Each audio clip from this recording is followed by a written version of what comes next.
Edition of Your Money. We just talked about John McCain's plan, and now it's time to take a look at Barack Obama's plan to turn this economy around. In the short term, Obama favors a $50 billion plan to jumpstart the economy. He also calls for a 90-day moratorium on foreclosures. And it's all about jobs in this economy, and Obama favors a $3,000 tax credit for each new job a company creates in the United States. Like John McCain, he wants to eliminate taxes on unemployment benefits and allow temporary penalty-free withdrawals from retirement funds. Now, of course, there are already some hardship exemptions for early withdrawal. Critics worry that this could encourage people to raid their retirement savings. Now, the two candidates have very different plans for this economy, and that's where you come in. You get to go to the polls to help decide which direction we're going to head in for the next 4 years and possibly longer. So we're going to turn back to our panel. Lakshman Achyutan with the Economic Cycle Research Institute, right? ECR. I've only been saying it for almost a decade. Leslie Sanchez, Republican strategist and CNN contributor. Hillary Rosen, Democratic strategist and CNN contributor. And Eamon Javers, who joins us as well. He's with Politico. Eamon, let's start with you. Sure.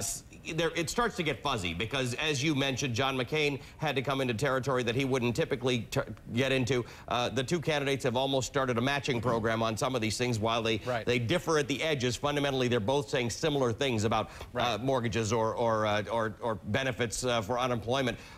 Fundamentally, if a voter is watching this, wanting to make a difference, wanting to vote for somebody who is going to make a difference to their bottom line, who's clearer here on a difference? Well, it's very tricky. It depends on what your perspective is. It depends if you think that we ought to have a corporate tax rate cut, which John McCain favors, or whether you think that the Bush tax cuts from this past administration ought to be repealed, which is what Barack Obama favors. So you can't really answer that question unless you decide what kind of things that you as a voter really prefer. And both of these candidates have terrific websites which detail exactly what they would do in almost every one of these cases. But as a voter, you've got to remember that there's almost nothing that the United States president can do to affect the big issues. So one of the things that is really on people's minds right now is home values. Home values have been sliding. Most Americans have the majority of their wealth stored in the equity in their house. There's almost nothing a president can do that's going to bring your house value back up to where it was a couple years ago. They can start to mitigate the pain on foreclosures and some other things, but bringing that entire housing market back to where it was, that's just not going to happen. It's very tricky for a president to do or to promise. Hillary, as a Democratic strategist, let me ask you quick, because I'm wondering what does Barack Obama want to do about so many disparate problems in the economy right now, and does he have the ability to do it if he's hamstrung by these deficits and by the financial crisis that has basically, the response has been dictated by the current administration so far?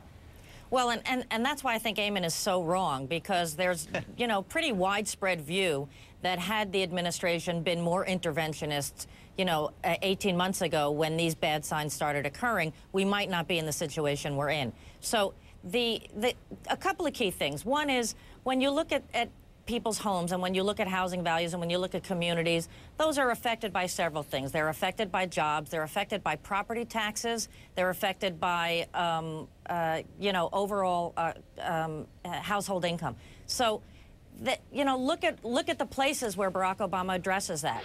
When he says, let's give money to cities and states for infrastructure projects, that's money that they're having to raise property taxes for now.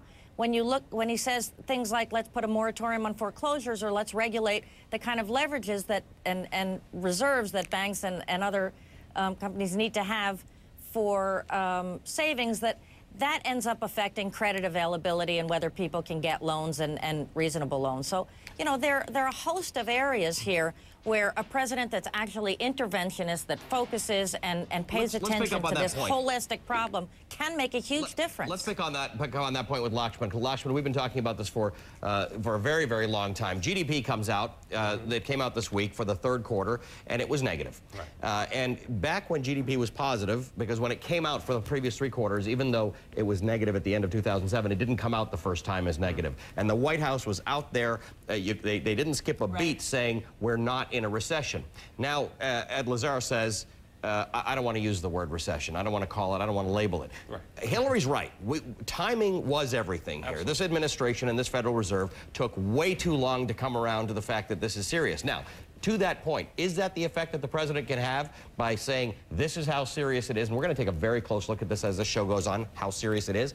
and then saying this is what we do at the right time? Yeah, exactly. I mean, look, there's a lot of water under the bridge. We can't go back and rerun history. So we are where we are, which is we're in a recession. But you can save yourself from, you can get yourself out of it faster. Oh, no. Yeah, I think there's critical issues on timing and policy, okay? Regardless of the content of the policy of either Republicans or Democrats, it could be timed much more effectively if you understand where the wind is coming from. Is it at your back or in front of you? And it's just like when you're in the playground and you're pushing someone on a swing. You don't push them in the middle. It doesn't work. You push them when they're all at the back, and you push them, and you get a really good swing the other way.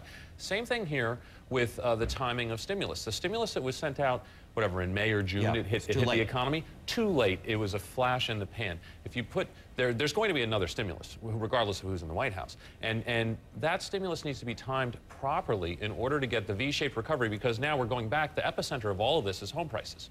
You might be able to do something. You might be able to do something to keep people in their homes to slow down the foreclosures. But the fundamental thing is jobs. Right. We've lost 9 months of jobs. It's worth noting that the reason the stimulus ended up taking so long was because the White House for 6 months resisted doing a stimulus package, which is why when the point Lachman makes about going forward, it is so critically important to have a Congress and a president that addresses this in more lockstep. We're going to get back to because I want to hear from Leslie on this one, but we need to take a quick break. But I think the point we're all agreed on is that whatever has to happen in an orderly and expeditious fashion. So we're going to have to discuss it. But hold that thought.